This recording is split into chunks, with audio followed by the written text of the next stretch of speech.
Hello, ladies and gentlemen. Welcome back to the Codex Station, Comic Character of the Week. I'm your host tonight, Sal the Slab Guy, coming to you from the Slabatorium itself. I'm joined by my friends Dan, the Kelly Art, the Ric Flair of comics, and of course, our Master in Chief over there, J Dub. How you guys doing tonight? What's going on? Doing all right. Doing good. Yep, we're starting a little bit early tonight. You know, to accommodate Jamie and his new position. Yeah. Do the peoples know? Do the peoples know? Do the peoples know that we're early tonight? They have a big announcement? The people should know. That reached across Codex land? Yeah. They should. They should know. Yeah. YouTube news guy will notify them. Yeah. So will this be what we're doing? Will 8:30 be our new start time from now on? Yeah. I would say so, if that's okay. Oh, that's good. That gets us in bed a little bit earlier. That's not bad. Well, for you guys, I'll be up till. Well, that's we're concerned about us. Yes. Yes. We'll be in bed. Yeah, we'll be in bed. Jamie won't be in bed. No, I'll be working. How many hours? When did you wake up? 2:30. Oh, 2:30. Okay, you've been up since 2:30. So you're just getting your second wind. Yeah. You go work, get done, hit the gym. There you go. Sleep. Come home, crash, rinse, repeat. What time does your day or your shift end? 6. 6? Okay. Yeah. That's not bad. And plus the gym's free, so it's awesome. There you go. Better. Hey, free is always good. Yeah. Get the fitness center, the weight room, and the powerlifting room. So there you go. Yeah, we have a gym where I work, but we're not allowed to use it. You're allowed to look at it? I walk through it and stuff, but unless there's something that's in there that's got to be fixed, we're not allowed to use it. I'm like, well, this kind of sucks. Yeah. The weights need to be fixed one set at a time. Yeah. I'm ensuring that these are working correctly. We had a weight set at Metro. Sometimes we would go up there and lift at the end of the day, and I remember they were doing the big things with the combine where they want the linemen to lift.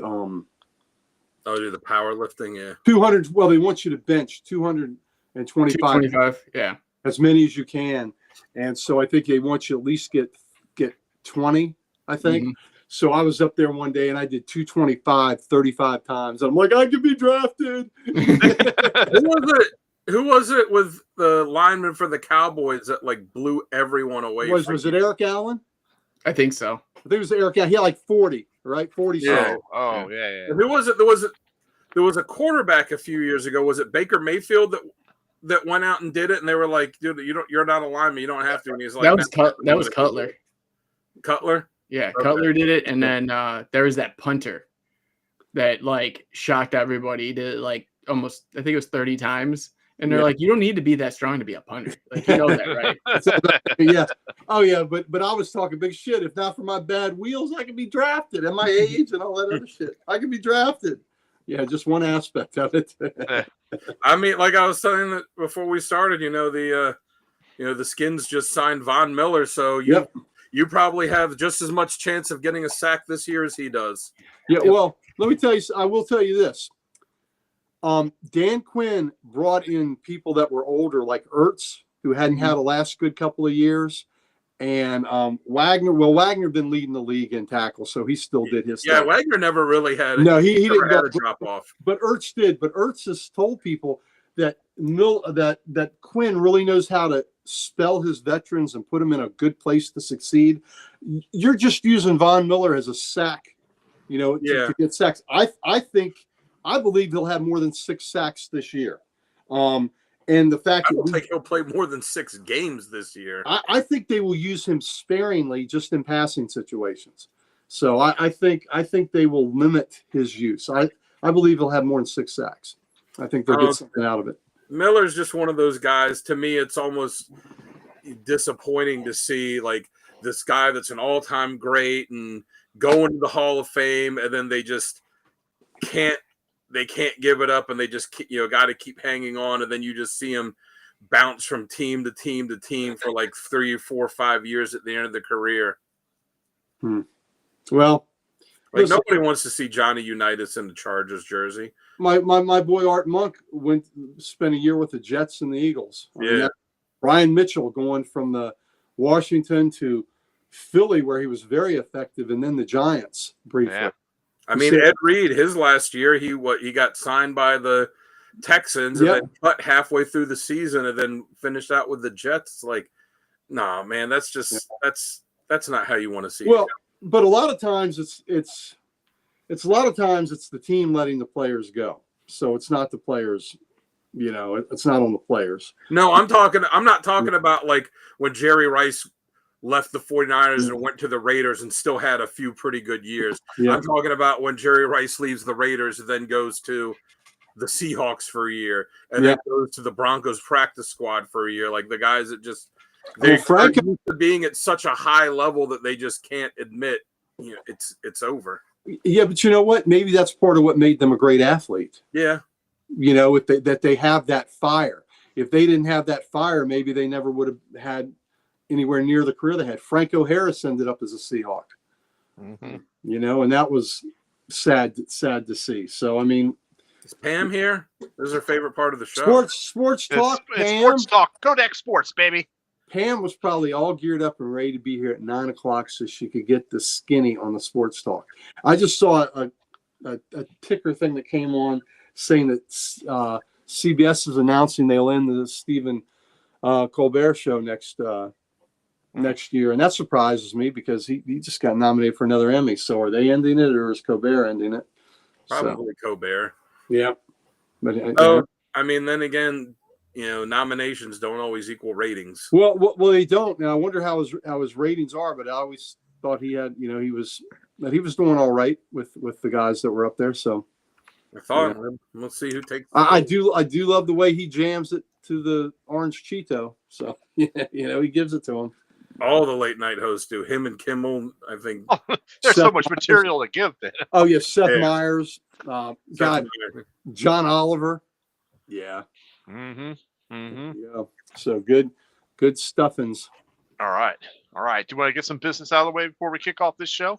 Yep. All right, let's go ahead and kick off some business. I will start us off. You know me, folks. I'm Sal the Slab Guy, right? And when I'm not here on the Codex Station, you can find me in the Slabatorium under Sal's Comic Corner on YouTube and Instagram as the Slab Guy 77. Right down below is Dan the Kelly Art. Dan, why don't you tell them what you got going on, what you do, and how much it's going to cost? Yep, just like when I'm not here, and find me on Instagram at Dan Kelly Art. Go give me a follow. Absolutely.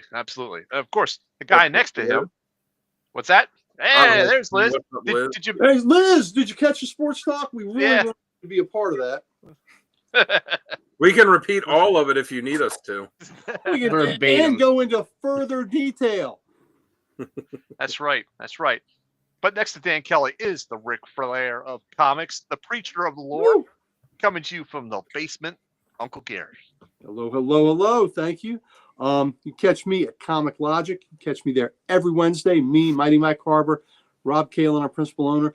He is slinging books. He is our supplier. He gives us addicts what we need, that 4-color ink. It goes right in there.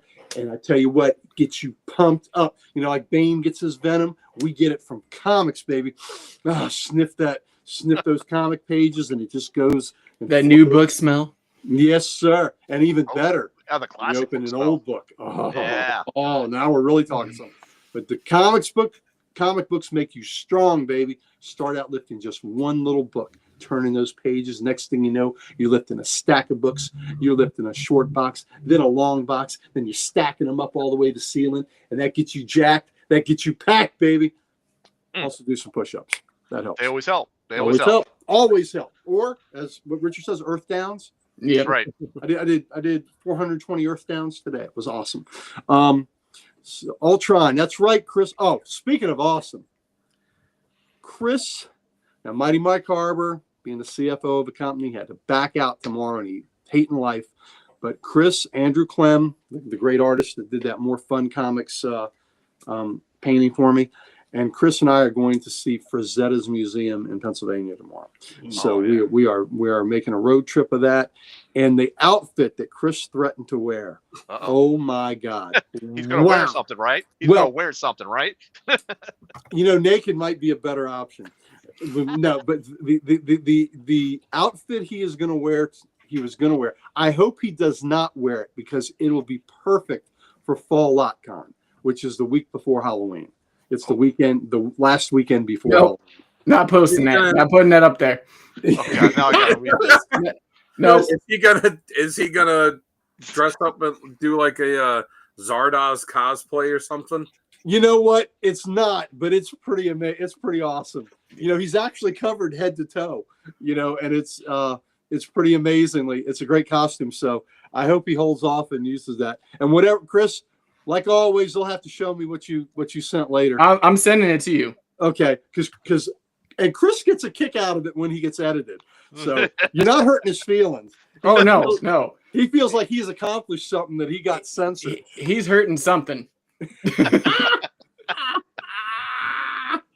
All right, Chris. We're still in the middle of my introduction, but let's see what he said. Oh my God.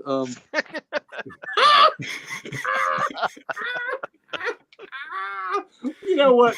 Why are we qualifying it with now? I think most of the time you do. I don't know that now is any more weird than any other time in your history. Agree. You have felt that level of excitement, my friend.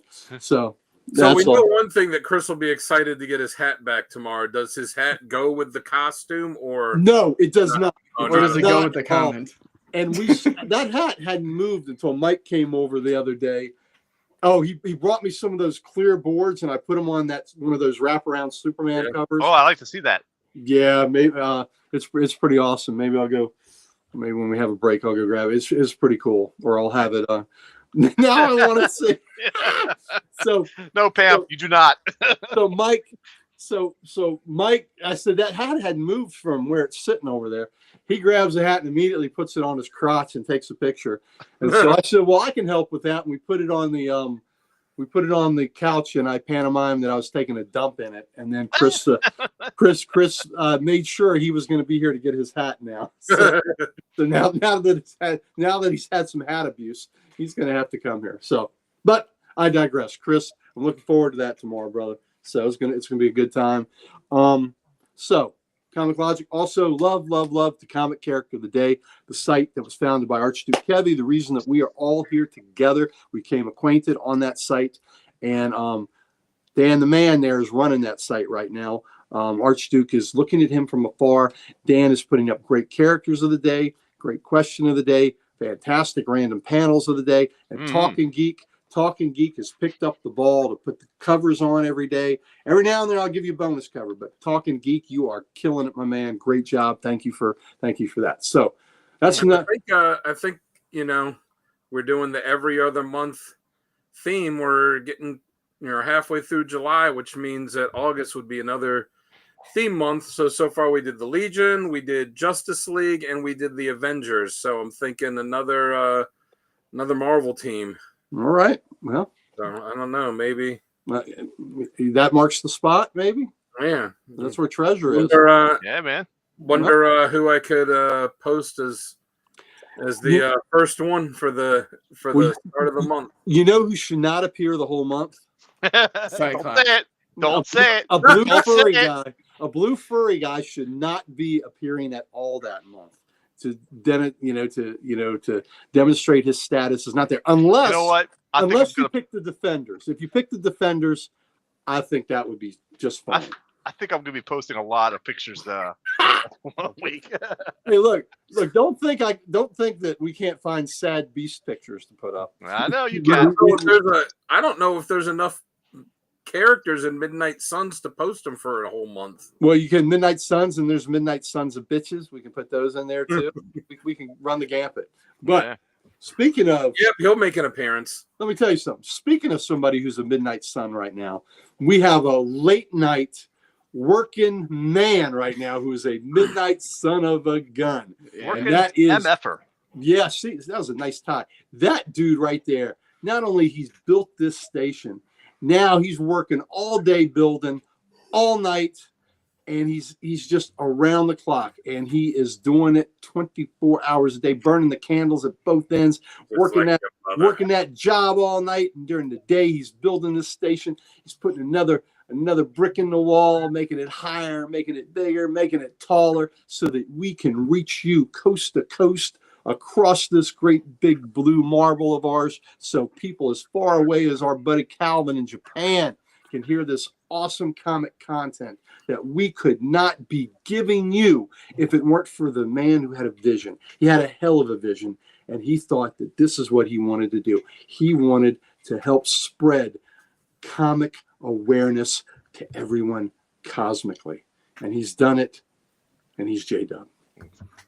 Thank you for that. And you guys know what I'm about to say. Go check us out at thecodexstation.com. It's your one-stop shop for everything Codex. Get some merch, meet the team. Let us know what you like and don't like. And find us on the socials that we all have. We're all dripping. We have them. It's in our nanites. It's in our bloodstream. See that vein? That vein has got all the socials just dripping through it. And we have them, and we want nothing more than to give them to you and infect you with what we have. That's all you got to do. There you go.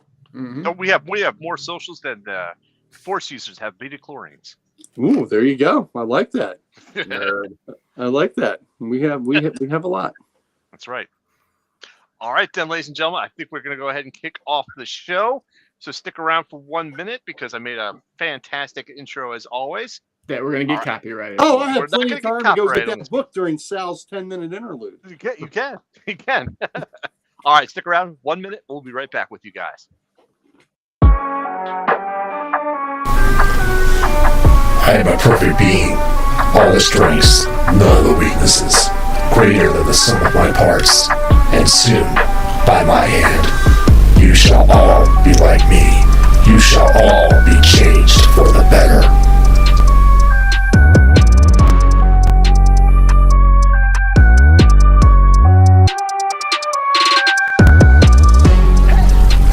Humanity had its chance.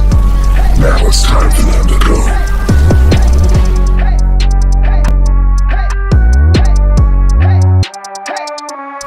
You fight because you are afraid of what I represent, the future.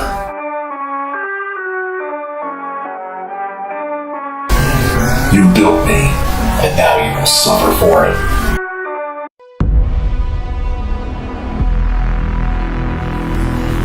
I will create peace through your destruction.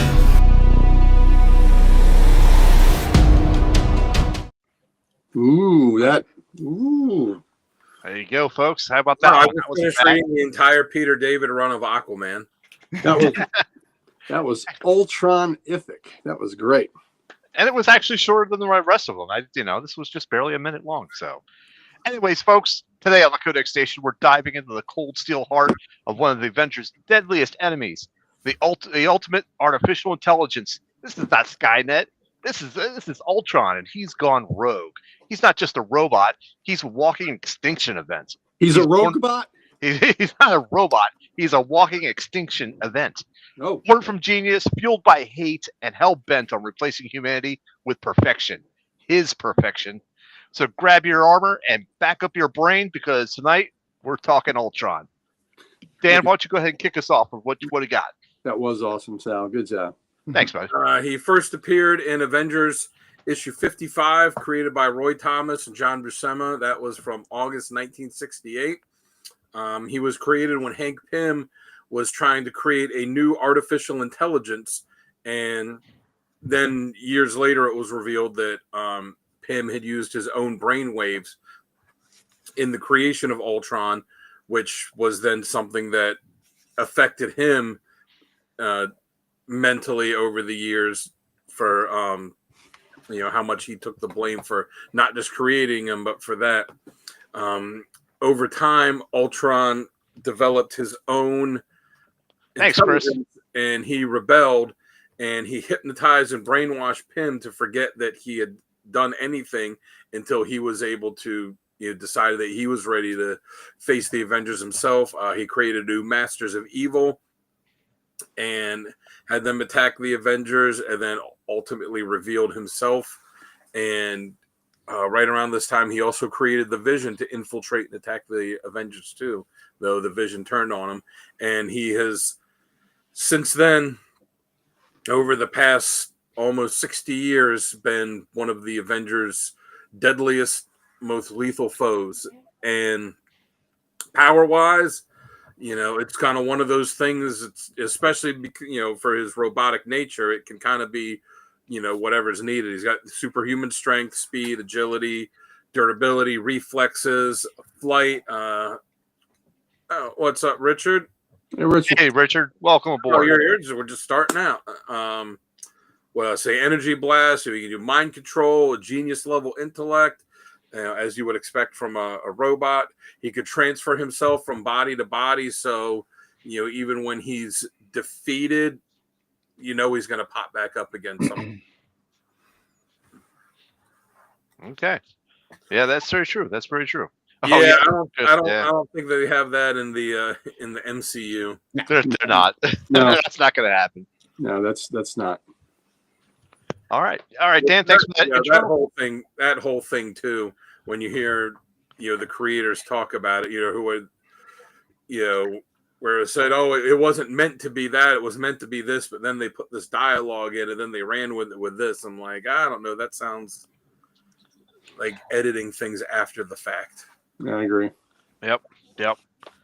All right, let's. I don't know. Herbie's kind of stupid. I think Herbie's very stupid. We'll talk about him next week when we're covering the thing. We can cover him there. I don't think Anyhow. that's Kirby in the movie. I think in the movie he's called Kirby.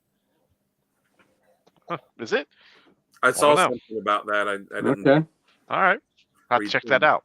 Anyways, that's All right, so let's go ahead and jump to our next segment, which is how this character works best. Since this was my pick, I think I'll go first tonight and let you know what I think works best. I think he works best as the existential threat. He's got a sharp intellect. He's got cold logic. He's a strong visual identity. He's a clear evolution. There's a clear evolution every time he returns. He comes back a little bit changed, or a little bit better, or a little bit stronger. So there's always that. I think that's really cool. He's got a twisted emotional core, which I kind of like and don't like, but I like it a little bit for how the character is portrayed. I mean, he's got a serious hate for humanity in a way that's just not natural, But I liked how he works best with that, and I like the fact how he could download himself to any other body almost instantaneously. So there's that always, there's always going to be that threat of, okay, where's Ultron now? Kind of like Brainiac. He's always planning himself in some other body, so we can survive somewhere else. But that's why I like best about him. How about you, Dan? What do you like best?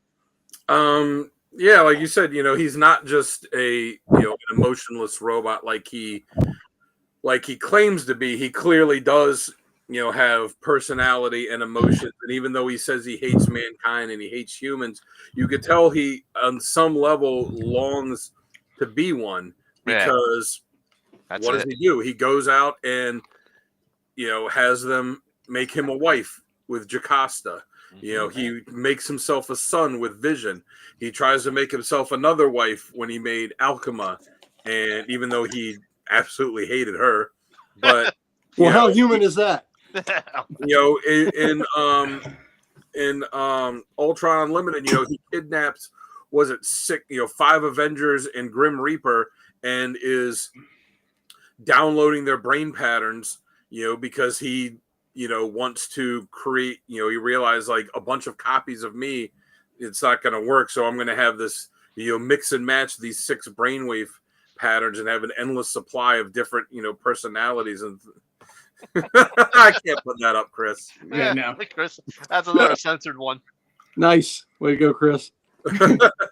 But, so even though he says he hates humanity, like, I think clearly he longs for it, because he refers to Hank Pym as his father. He refers to the Wasp as his mother and Vision as his son, and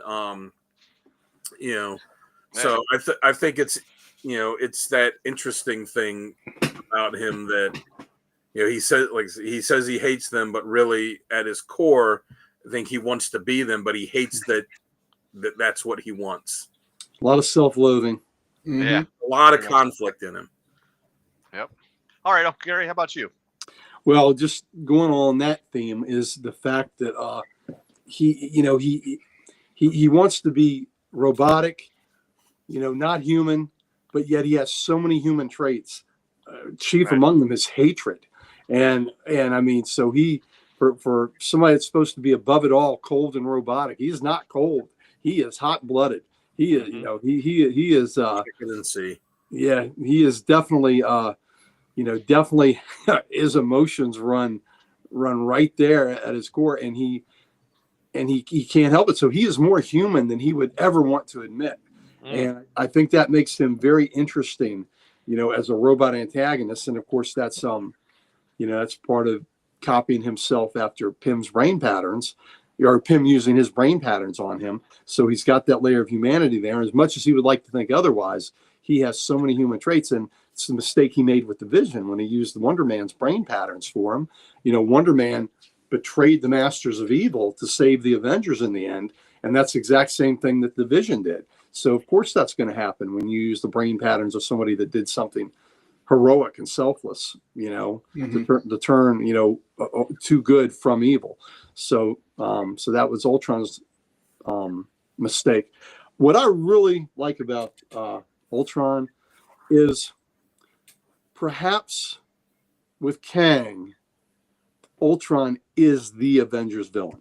Yeah, you don't really see him fight, other characters. You don't really see him fight individuals. I was going to say too, another thing to go along with your, what you're saying about him wanting to be human. Look at the bodies he builds himself. Yep. He builds himself humanoid bodies. He doesn't have to. The original body was not humanoid at all. Nope. He doesn't have to build them like that. He could build a body that's, got 18 arms, that has tank treads for legs, but he always keeps building himself humanoid bodies. Right. He's trying to, right. He's trying. It's kind of like he wants approval from his maker in a way as he surpasses him. Right. So, but for him, like I said, Kang to a little bit lesser degree, but to me, Ultron is the Avengers villain. He is, they're pain in the butt to deal with. He's their problem and created by one of them. So I think that makes it interesting. Yeah. Their problem even more. The Right. fact that one of their members created this menace to the whole damn planet and to all of humanity, that they are responsible for this thing. So that's what I really love about him, his relationship with the Avengers, is they know that this mess is kind of on them, that they, that they had a hand in this, and that he is their guy that they have to stomp out and put down. So, I really like Ultron, love Ultron as the Avengers villain. Okay. Yeah, very good. Jamie, how about you? I like him more as like the unstoppable evolutionary horror. Ever learning, ever sophisticated, knows everybody's next move. Like in my mind, it'd be for like DC side, it'd be like if you took Brainiac and Amazo and made them one. Yeah. And with just no filter, no guilt, no nothing, just going in and taking everybody. Yeah. Well, the difference, right? A great difference. Brainiac's a great comparison.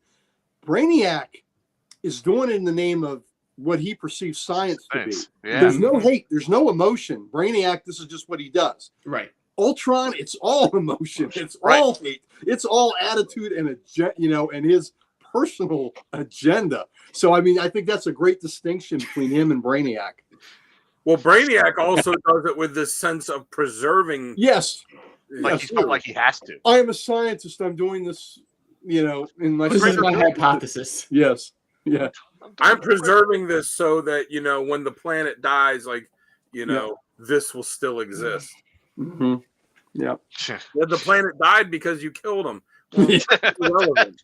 That's still a exists. minor detail. Why are we Don't worry about that. confusing things with facts? Come Yeah. on. Don't bring logic into this, okay? Who does that? All right, Jamie, anything else to add, or was that No. just okay? That was it. All right, Evolutionary whore. Yep. Robot whore. Yep. Yes, indeed. All right, so let's jump to our next segment of badass moments. And Uncle Gary, you can go first on this one. What badass moments do you have? All right. Well, let's see. So one badass moment I have is in let's see. And I sure will have this in Avengers Volume 3, number 19. He kills an entire nation. Yes. An entire nation. I have the that way one they too. described That's good. how he did it too. Yeah. Brutal Right, and efficient. And there's a chilling scene in there where they have a camera on him. And the smoke is clearing and you see him and you see like this robotic face right there looking through the distance. And he goes, "Is that a cameraman?" How utterly human. And then a flash of light and whatever that cameraman, wherever he was, he's gone now. I mean, just ruthless, but killed the entire sealed off the nation, made sure nobody lived. Everybody in that nation died. The nation of they were calling it Slovenia. Yeah. Slovenia. Yeah, where they said he like just surrounded the borders and then just worked his way in. Worked his way in. But that image of how he was happy to be caught on camera. Yeah. How utterly human. Man. Didn't he have like a line in there where he goes, "They're all dead," something like that. Well, and then what he did to them after they're dead. Yeah. That wasn't good. That wasn't good. So that is bad. In Avengers 161, which was, a lot of these might be on somebody's reading list. Avengers 161, he gets into Avengers Mansion and wipes out the entire team that's in the mansion. Yeah. I mean, wipes them out. And they were dead. Yeah, they thought they were dead. He put them in, deep comas. And when the smoke cleared, there were only 3 of them that were left functioning. And then in the next issue, Thor came and helped out. But 4 Avengers took on Ultron, and what a great battle that was. But he gets in there and takes out, I think, like 7 or 8 Avengers, and just wipes the floor with them in their house. Yeah. In their house. He walked in there, went to the refrigerator, pulled out what he wanted, and ate in front of them in their house. And then left them with 30 dishes. Yes, that's right. So yeah, he pumped them in their house and killed them. So yes. I love Johnny Five. Johnny Five's alive. Oh, Johnny Five is alive. Callback, Mr. Keith. Yeah, check out these 2 movies where we get Fisher Stevens to play an Indian. You know what? That's a different cultural time. Appropriation. Yeah. And my last one is one of Ultron's rare appearances in another magazine. Continuation of Avengers 127. He appears in FF 150 at the wedding of Crystal and Quicksilver. And he was masquerading as Omega, and he pulls off his mask, and Omega's larger than life, and it's Ultron. And in FF 150, Ultron is kicking the Avengers' ass. He's kicking the FF's ass, and he's kicking the Inhumans' ass. He went in there and took an upper decker and everything. He loved going up the decker. Yeah, He crisped it. left a hot steamer in there. So he's kicked the Avengers' butt. That's badass. He kicked the Avengers' butt. He kicked the FF's butt. He's kicking the Inhumans' butt. Not one at a time, all together. And the only reason that he is not triumphant on the day is because he unleashed a psychic blast that was wiping them all out, and he reawakened Omega-level mutant Franklin Richards from his coma. And Franklin Richards, as a child, wiped him out with a force wave that Ultron could not stand. But, I mean, you talk about 3 powerhouse teams to be wiping the floor with. Damn. And then you got your ass kicked by a little 5-year-old. And then a 5-year-old that was having a big nap beat your ass. So went from my juice box. went from a badass moment to a sad ass moment. Oh, and that was one of the comments in it, that just like any child that is awakened from a long nap, Franklin was cranky. and Franklin was very cranky and whooped that robot's ass. Yep. So, Oh God. Yep. So All those right. those are my three. Awesome. J-Dub, you want to go next?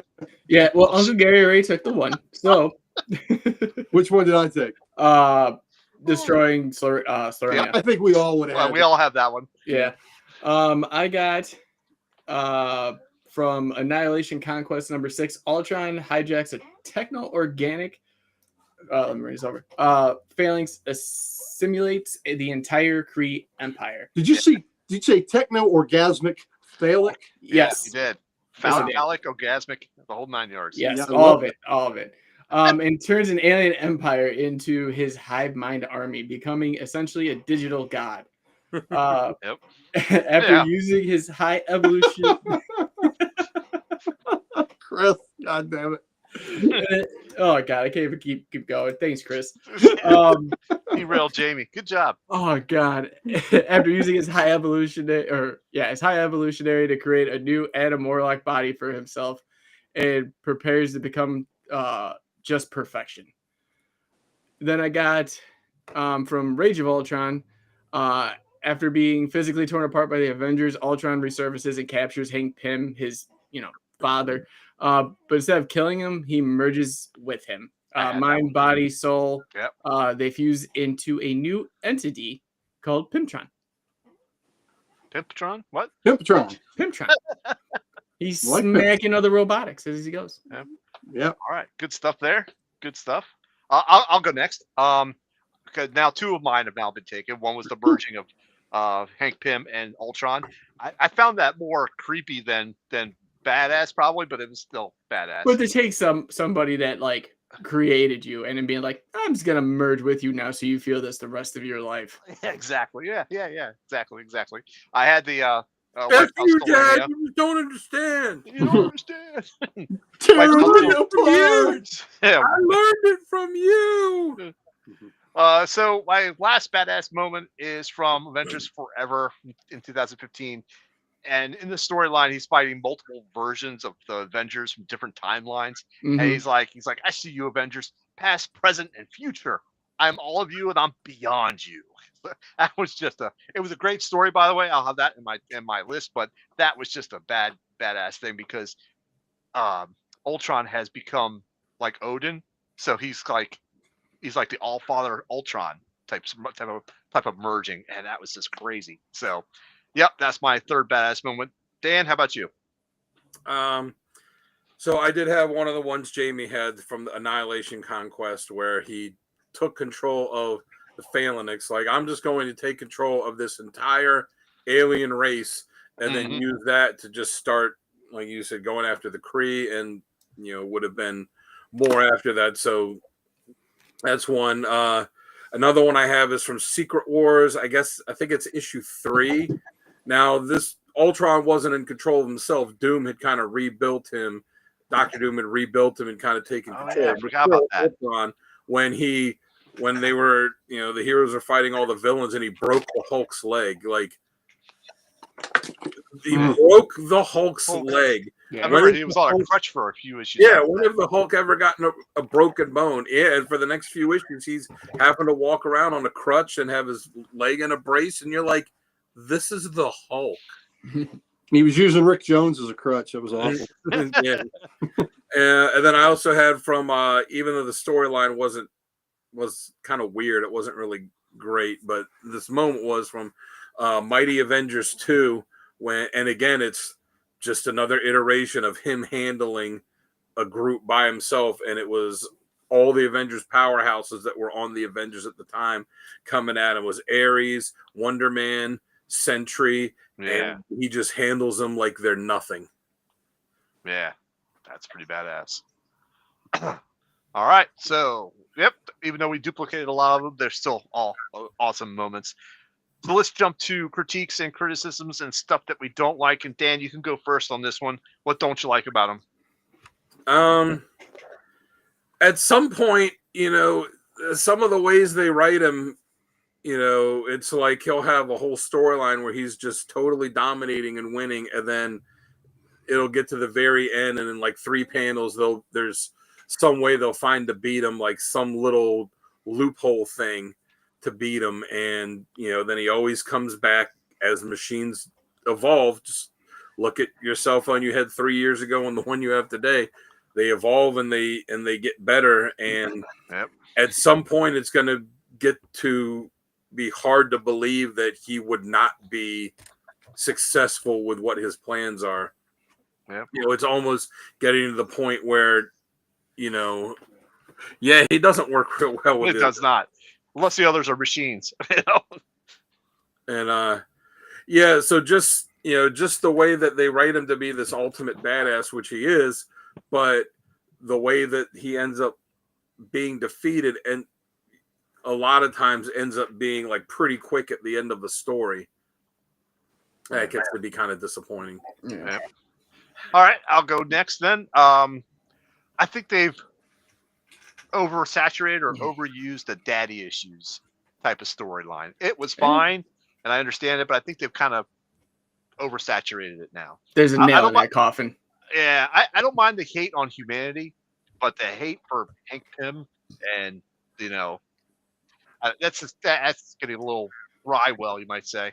Well, I think when they revealed that that Pym was the one, or that Pym used his brainwaves to create him, I think that was interesting because it kind of explained even more his hatred towards him, because at first it was always thought, oh, he just built Ultron and that, but now it's known like Ultron's birth has part of this humanity in it which he hates. And then on the other side for Pym, it's something that clearly weighed on him in secret for years and helped lead to his mental decline. Well, it's also the reason why he's got the hots for the Wasp, and he wants a robot version of her.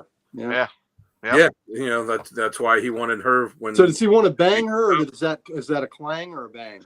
That's a clang. That's a clang. It's a bit of both. That's a clang. When you get down to the nuts and bolts of it. Yeah. Nuts and bolts for sure. The last thing I said, or I have, what didn't work for me, is what we kind of touched on. Either he has a lot of human emotions for being a cold logic machine. There's a lot of emotions in there, which I understand and make the story work, but I think sometimes he goes a little bit too overboard with it for being a machine. That's just my opinion. So, Uncle Gary, how about you? You know what? There's really not much I don't like about the character. I like the fact that he is a machine. He's trying to be a machine, but he's flawed. He can never do it because he's corrupted initially. True. Richard, that is very true, Richard. He's corrupted initially from his creation from Pym using his brain patterns. So I don't think Ultron can ever get beyond that. Yeah, that's true. And so I just don't think there's not much I don't like about this character. And another kind of cool thing is in, one of the stories, he uses the Grim Reaper quite a bit because of the relationship with Wonder Man and with Vision. But Grim Reaper tells him at one point where he's got these new powers, that he can do things with new technology. And he said, "You would shudder if you knew who supplied me with this technology." I also think the Avengers are kind of scared of Ultron, right? Oh yeah. I think that's kind of neat too, that he is kind of their boogeyman.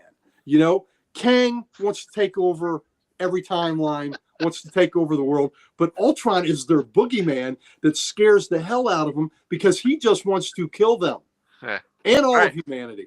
So, I don't think, I really don't have any flaws with Ultron. I think he's just as perfectly evil and bad as it gets, and that's what I saw. That's why I started laughing. And Chris, So all right, I can see that point. That's a fair point. Well, but listen, this is what the show is. We all have different viewpoints, viewpoints on that, and I get it. It is a note that they play all the time, but I just think he's flawed from Jump Street, and he can't get that out of his programming. It's there. Yeah, they need therapy. He needs I'm not sure from what, but he needs some type of therapy. All right, J-Dub, what you got? The fact that he's so powerful and basically can just wipe out anybody he wants, and then they treat him like almost like a villain of the week in some instances. Mm-hmm. Yeah, I just don't see. It's the same thing I said when we had the Thanos episode, like when the NYPD like arrested him. I'm like, he is not gonna get arrested by a cop. Like, and to just wash out this character where it's like, oh, we beat him in a panel. Like, it's not believable, and it's not just to the character to me. Yeah. He'll spend 4 issues kicking their ass. All And agrees, all of a sudden, it's like 3 panels, and oh, here we found this little way to beat him, and it's this, and like, that's it. Yeah. It's like a MacGuffin. Yeah. Oh, we found a MacGuffin. Or every Star Trek episode where they hit it with an inverted tachyon pulse. Saves the day. Saves the day. All right. So for our next segment, we got top covers. Oh, let me see who we got first for top covers. That would be Jamie. I got you first. Top covers. There you go, man. Oh, like him. Yeah, it's a good one. So first one on the left is Avengers Rage of Ultron, #1. I just love this because he's just standing on a pile of dead Avengers at this point. Like, there's no care or Nice. A malevolent can opener. yeah, and just is basically taking out the entire team at that point. Next up is Age of Ultron #1. This is a variant. I'm not gonna be able to get this last name right, but his Marco Djurjevic variant. That sounds right. Just looks like just the power in his hands. You know, like all of Earth, everything around him, he controls all. And the last one I have is the West Coast Avengers new series. To me, I haven't read Ultron in so long, and to see him on a Avengers team threw me off, and I thought it was just so cool to see and so interesting at the same time. I'm reading this book too. It's an interesting concept. Yes. And there's a whole group, and there's a Church of Ultron, and there's a whole group of Ultrons that are not good. So is Ultron good versus Ultron bad? Right. So, and I'm not trusting this Ultron still because it's an Ultron. So, I think it's an interesting concept though. And I love how he's lit up. I love it when you have that, the shape of his skull, and when the red lights emanate from him. Yeah, that like Kirby crackle. Yeah, I love it. Love it. I'm disappointed because they just canceled that book. Yeah. Yeah, I think it's been an interesting book, and I'm sorry to see it go right now. I will say, there was one other Ultron that didn't hate humanity. Was it 12 or 13? I think it was 12, wasn't it? I can't remember. Wasn't he almost childlike? Yeah, I think it was Ultron 12 that was like the only one that didn't hate humanity and want to kill everyone. Yeah. But it's but that's also interesting too, because then you get to the constant evolutions. You would imagine at some point, some things would change like that. That was the black sheep of the Ultron family. Yeah. Jamie, I like that middle book. I was trying to find it too, and that was it's hard to It's expensive. Yeah, it's hard to find, but it's pretty badass. I used the foreground of that picture in one of my intro pictures because I thought it was pretty cool where he was holding the crackling earth or the ball of energy right there. That looked pretty awesome. I like it. All right, Dan, got you ready? Got you next. All right. So all the way in the end, that is the Midtown Comics NYC variant for Age of Ultron #1. And I just love how you see him, standing there with like all his Ultron army behind him, and like kind of on the ruins of the building behind him, and him just standing on top of the pile of dead Avengers, but especially how he like ripped off Iron Man's faceplate and is just dropping it there. Like dropping the mic? Yeah. Yeah. So yeah, that's pretty badass. Just what's up, Adam? Hey, Adam. Yeah, just like the level of disrespect to like rip it off and then just drop it. Yeah. The middle one, Avengers Volume 3, Issue 22. This was the final part of all the Ultron Unlimited storyline. And again, you just see him triumphant. You got that, Kirby crackle going on his mouth. Almost looks like he's yelling, and all of the Avengers laying at his feet defeated. I like how the cover is all these different tones of red, and then it really makes his body pop out. Yep. And the cover inset by the A on the top left. Oh yeah, which was the cover to issue 19, I think. Yes, absolutely. And I almost used the 19 because it was just such a cool image. I just love that image of the red just permeating like that. Yeah, and like the energy kind of coming off his eyes. Mm-hmm. Yeah, that is just such a great cover. Yeah, that was one of my finalists, but I was like, I can't have two covers, from the same storyline that are within a couple issues of. Well, using this cover, you're able to highlight the other cover by the inset box. So you're able to get it. That's kind of what I did with the Action Comics last week that had the Action 1 in it. Yeah. You can highlight both. And then the one on the end, that's from Avengers 66. I forget which volume. I mean, who the hell can keep track of them now? Yep. Whichever volume of Avengers they were at when they were doing the Alex Ross Timeless cover. I want to say 5, but I'm not 100% sure on that. Yeah, which is 4 too many. But yeah, it's just it's Alex Ross, and I mean he's just the master, especially on these timeless covers. I like how we get the sheen in the metal or in the metal again, like the Kirby crackle. The way he does the eyes, just the malevolence that you see in him is just fantastic. Correction, it's volume 8. Volume 8 again. 7 volumes too many. Thank you, Richard. What's up, Pam? Hey, Pam. You missed the sports talk, Pam.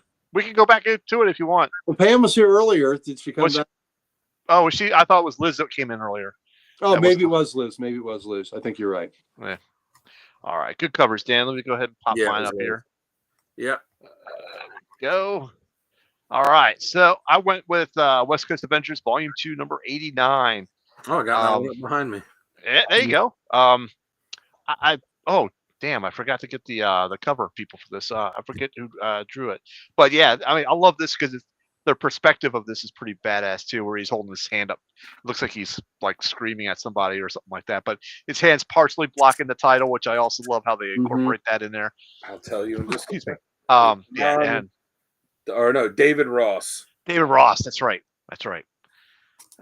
All right, so next up is the Marvel Universe Avengers Ultron Revolution, number 19. And this one I could not find the artist for. Again, I was looking for this and I could not find it, but I love the shade of red and the tone of red in this as well, with half the shadow, half the face in shadow. That's just pretty badass for me. I love that. And it reminds me of the MCU universe, Ultron, like that. Yeah. And of course, I went with a classic number 67 from the Mighty Avengers. He's sitting there, Avengers die. He's zapping them all at once. That's pretty badass. I love it. It's missing the red eyes and the red mouth, but I don't care. That's still pretty badass. No, that's a great cover. Yeah, that is. And let's see. Damn, I forgot to do.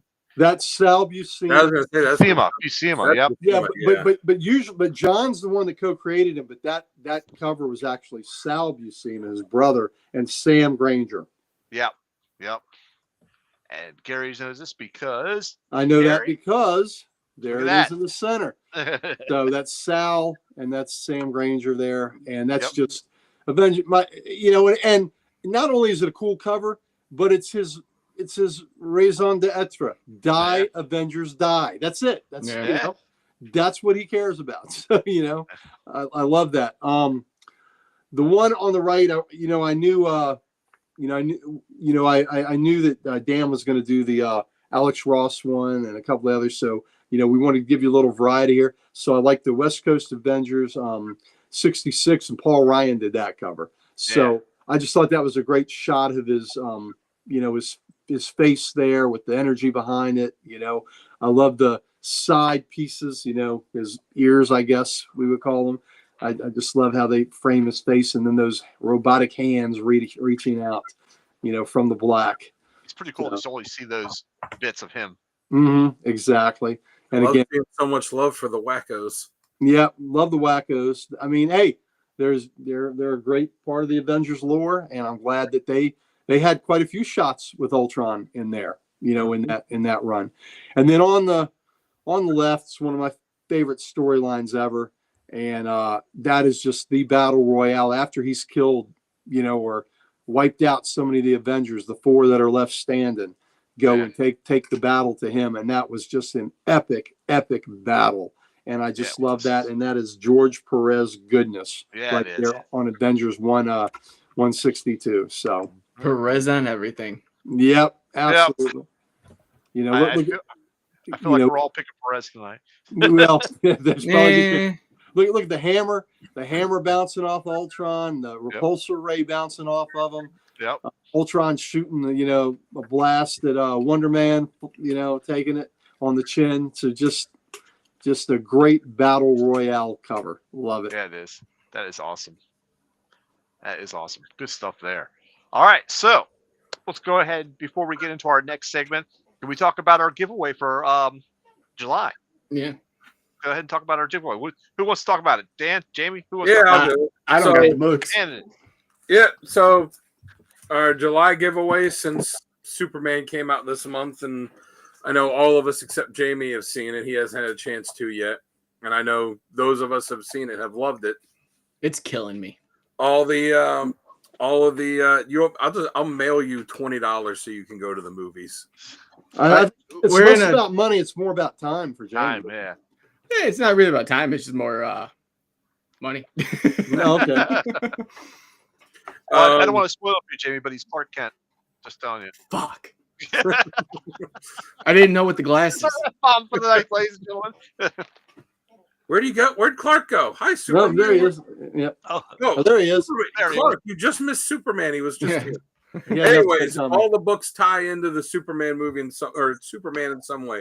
So we got DC Comics Presents 87, first appearance of Superboy Prime, who was fine here, though went on to be just dick.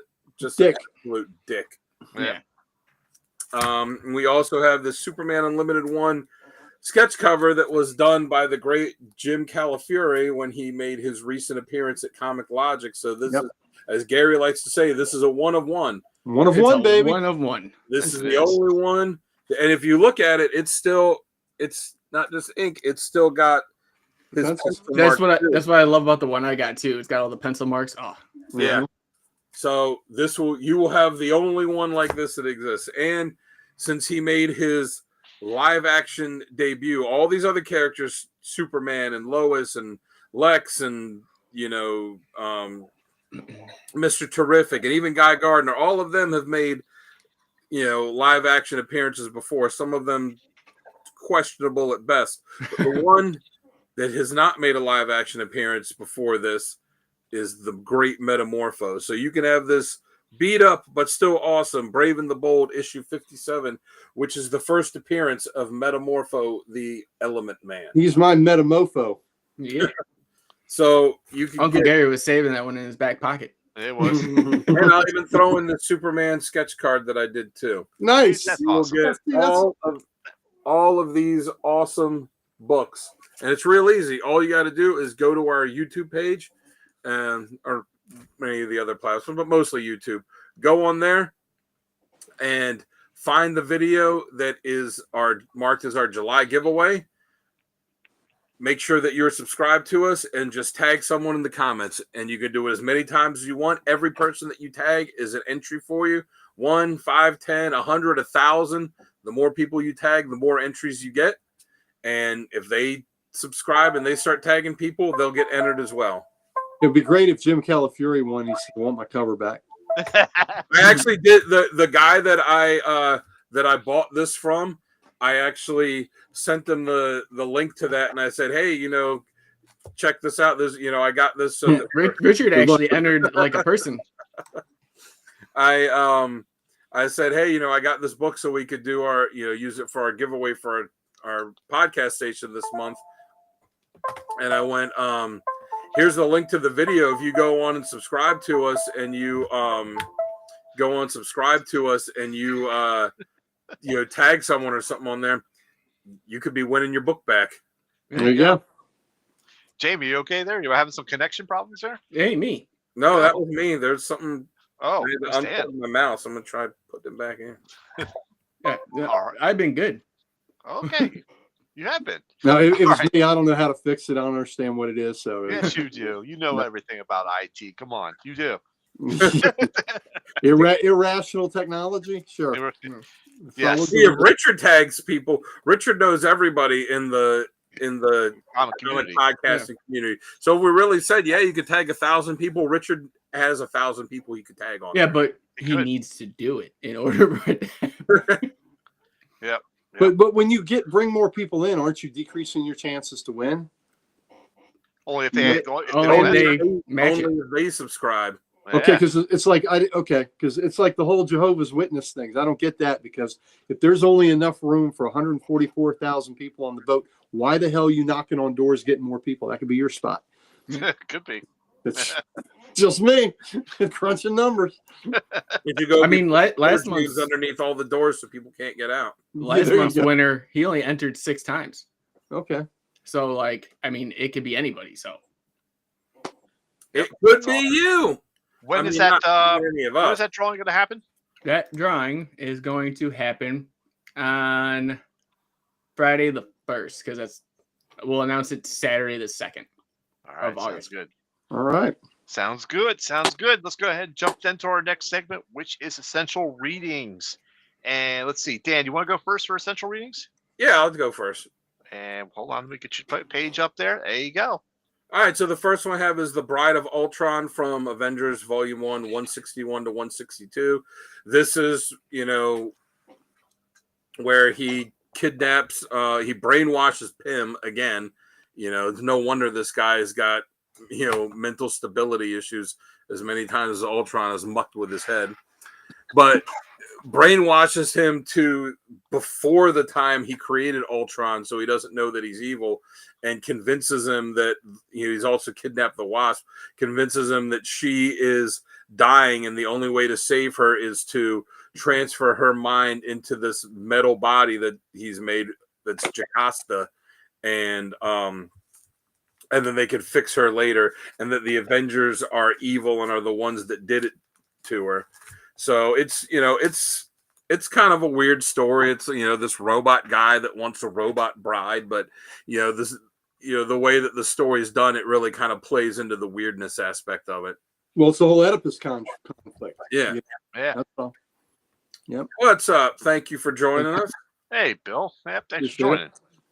The next one, Daredevil, issue 275, 276.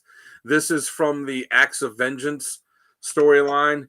And, for anyone that doesn't know, Marvel did this crossover, which was really cool, called Acts of Vengeance, where all the villains teamed up and decided, what, the reason we've been losing over and over and over again is because the heroes know what we're going to do. So they start switching villains.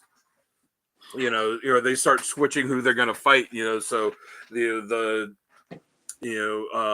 so Ultron, who normally fights the Avengers, they're like, oh, well, you go fight Daredevil, and who is it? I can't remember who all the ones that switched are, but it was interesting because you got to see all of these villains fighting different characters in different books.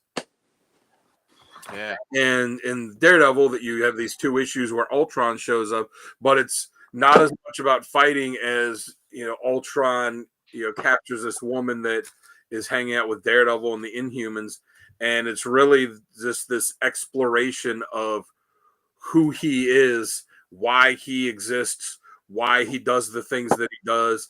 You see all these different Ultron heads from all these past iterations of Ultron, and it's just really a cool story that gets into his psyche and is something. And it's only 2 issues, so it's a pretty quick read too. And then the last one I have, Ultron Unlimited, Avengers Volume 3, 19 through 22. You could also include issue 0, which was a giveaway in Wizard magazine, but you don't need that for this. This to me is the top Ultron story. It's my favorite of all the stories he's been in. It's the one where he talks about where he invades the country, massacres it, declares to the world, hey, everybody in this country is dead and it's unclaimed, so I'm claiming it for myself, and this is going to be, the birth of a new because he wiped out everybody. Yeah, Everybody. because you killed them all. And then he like uses his tech to bring them back to be these mindless minions on him. Like killing them wasn't disrespectful enough. But fantastic. Fantastic battles between him and the Avengers, and this is the story. You always hear him talk about wanting to wipe out mankind or wipe out humanity. This was the first time where he actually went and did it on a large scale. Yep. So, that to me, that's the top story. Yeah. Yep, that is awesome. I think we're all going to have that one on our list, to tell you the truth. And Well, I you would know, imagine Sale. that- I got to imagine that the Age of Ultron Avengers movie took some of their ideas from this story. Oh God, Right. yeah. Okay, good stories there. Let's go to Jamie. I got you queued up next. You ready? Yep. All right, here you go. All right. Well, obviously, I don't talk about the first one anymore because Dan took very good care of that story. Yep. Next up, I love that had- image. I love that image. Yeah, that's cool. Yeah, Like- Sal you sent it like- to me beforehand, and he was like, "Which one you like better?" I was like, "Both." That is awesome. Yeah, you were no help with that because I like Yeah. both too. Yeah, I know. It was great. Next up, I have The Rage of Ultron. This one's a graphic novel, so it's a standalone story. Thanks, but Liz. it Have feels. a good night, Liz. Have a good night. Good night, Liz. It Dream feels of like Codex. so much more, and it's a wild Ultron merges with Hank Pym story. The man who ended up creating him. It feels like a Shakespearean tragedy almost. Yeah. Yep. This plays with like legacy, identity, and what happens when you can't escape your sins. Like the art in this was gorgeous. Ultron is just pure nightmare fuel in this. And if you ever wanted to see how far Ultron can push, not just physically but emotionally, this is the one that I would pick. It has long-term consequences for the Avengers, especially leading into events like Infinity, Countdown, and the Empire. Yeah. And Avengers Inc. too. Yes. For a smaller degree. Yeah, smaller, but still there. And lastly, I have Annihilation Conquest. And this is, the event plus the miniseries. So here's where things get more of like the sci-fi epic. Ultron invades the cosmic side of Marvel, not just Earth, and takes over the Phalanx, basically turning an entire interstellar empire into an extension of himself. It's Ultron's he's space god mode, trying to conquer the universe in pure mechanical fashion. It's a different flavor for Ultron, more strategic, more furious, more inevitable. You get killer moments with Star-Lord, Nova, and other galactic heroes fighting a war. Basically, you don't see them with these characters that often, and they don't fully understand. It's dark, intense, and expands Ultron beyond just being the Avengers problem. Honestly, it's where you see just how wide his threat potential can go. He's not just some robot villain anymore. He's a virus that can consume everything and anything. Yeah, that's so true. Yeah, it was pretty brutal in that story. He's Yeah. bad robot. Bad robot. Bad robot. Yeah. Bad robot. Where he Is it- fought the Guardians Is of it the like a Galaxy. bad idea? No. Well, I'm glad I chose this background for you then, because you were talking about that storyline where, Yep. Mhm, definitely. I It worked out perfect. I got that vibe from that picture too, so that worked out good. That worked out good indeed. All right, let's see. Uncle Gary, I got you next. You ready? Yep, let's do it. All right, so the Avengers, with Ultron, I think the origin story is so damn good when he first appears that I think there's reason to read them all. 54 to 58 of Avengers Volume 1. 56 is really a cap issue, Death Be Not Proud, and it's worth reading anyway, so I threw that in there. And God, 57 and 58, I mean, Roy Thomas was at the top of his game when he wrote that. And at 58, the issue, Even an Android Can Cry. Wow, what a great comic that was. So with the Vision's origin in that issue, and then Ultron, his return is in 66 through 68, and that gives you more Ultron action where he's coming back and he's pissed off and he's going to finish the job that he wanted the Vision to do in 57. So I think it's worth going and seeing those original, Ultron appearances in all their glory. Avengers 160 to 162. Dan had it at 161, 162, and you really only need those two. But 160 is really good because the Grim Reaper attacks the Avengers using Ultron's technology. You don't know it's Ultron yet, and because of the tie-in with the Reaper and Ultron and Wonder Man and the Vision, Yeah, I just think it's worth having that too. And in a biased sense for me, Avengers 160 is one of my top 4 standalone issues of all time. So I love that. And, I got to tell Jim Shooter that last year that how much that book meant to me, and I got him to sign it. So it's just a great issue in its own right, but there is a tie-in to the Ultron story in 161 and 162. And that's where Ultron, Shooter wrote those issues. That's where he's total Oedipus complex, where he wants to kill his father and marry his mother. So, you got the Greek tragedy in there, and Ultron, again, his humanity is so flawed that he's going to repeat that whole Oedipus conflict. So just great issues, great battle, great malevolence. And then the last one that we're all seem to have is the Ultron Unlimited. You got that Wizard throw-in issue 0 that's fun to have. You don't have to have it. But 19 through 22, that's Ultron at his just most vicious, most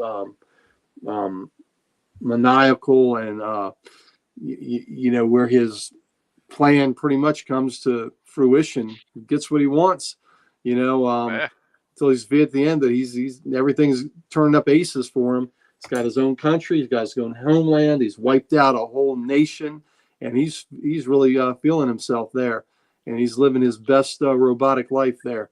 So I just really dig the fact that he is the Avengers boogeyman. The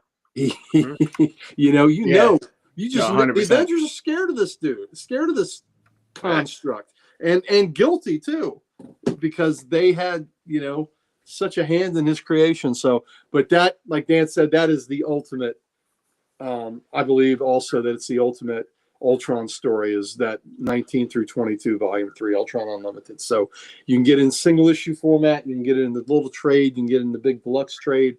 Just get your hands on it. Kurt Busiek and George Perez. Goodness. Yeah, absolutely. And 160 to 162 is Jim Shooter, George Perez.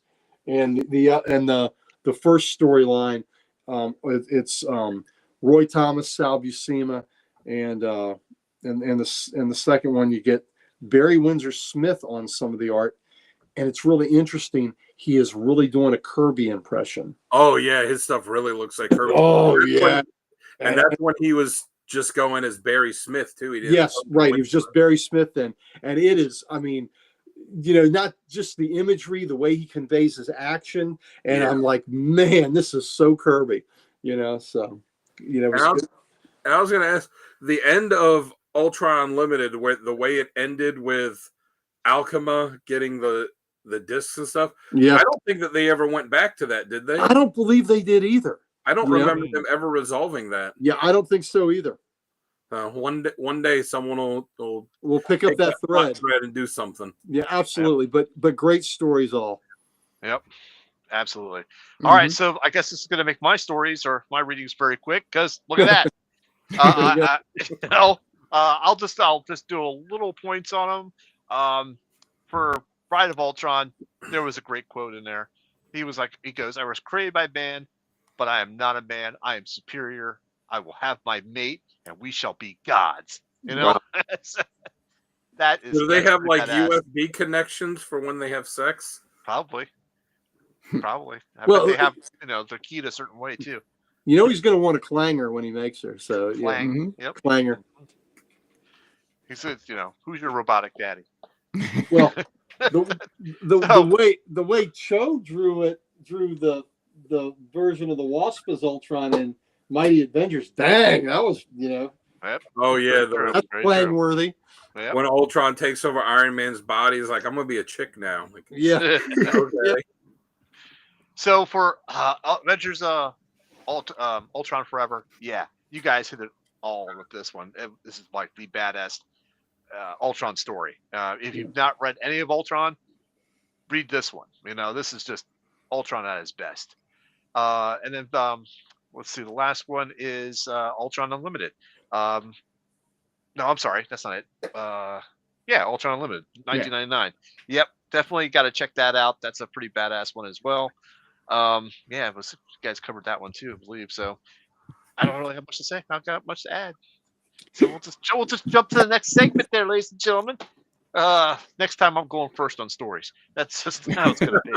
It's how it was for me on badass moments for a while there with Dan. Every time Dan say his, I'm like, well, there goes all of mine. There goes all mine.